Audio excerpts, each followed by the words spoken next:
Senior सूबाई वज़ीर शर्जील इनाम मेमून चयो आहे त क़ाइदनि ऐं ज़ाब्तनि तहत ध्यान ठिकाइण जी नोटिस लाइ वक़्तु मुख़्तस कयो वेंदो आहे।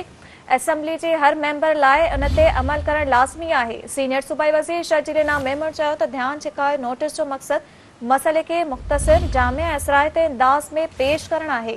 समूरा मेंबर पंहिंजे तक जे नुमाइंदगी कनि था। शर्जील इनाम मेमून चयो त डिघियुनि ऐं गैर ज़रूरी तफ़सीलनि खां पासो कयो वञे त जीअं सवाल ऐं जवाब मुक़रर वक़्त में मुकमल थी सघनि। ब्रेकिंग न्यूज़ शामिल कंदासीं। सीनियर सूबाई वज़ीर शर्जील इनाम मेमून चयो आहे त क़ाइदनि ऐं ज़ाब्तनि तहत ध्यान ठिकाइण जी नोटिस लाइ वक़्तु मुख़्तसिर कयो वियो आहे।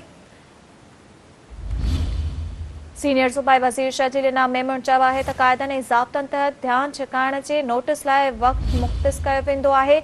असेंबली जे हर मेंबर लाइ इन ते अमल करणु लाज़मी आहे। सीनियर सूबाई वज़ीर शर्जील इनाम मेमून चयो त ध्यान ठिकाए नोटिस जो मक़सदु मसइले खे मुख़्तसिर, जामे ऐं असराइते अंदाज़ में पेश करणु आहे।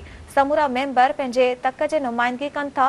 शर्जील इनाम मेमून चयो त डिघियुनि ऐं गैर ज़रूरी तफ़सीलनि खां पासो कयो वञे त जीअं सवाल ऐं जवाब मुक़रर वक़्त में मुकमल थी सघनि। ब्रेकिंग न्यूज़ अवां ताईं पहुचायूं पिया। अवांखे ॿुधाईंदासीं त सीनियर सूबाई वज़ीर शर्जील इनाम मेमून चयो आहे त क़ाइदनि ऐं ज़ाब्तनि तहत ध्यान ठिकाइण जी नोटिस लाइ वक़्तु मुख़्तस कयो वेंदो आहे।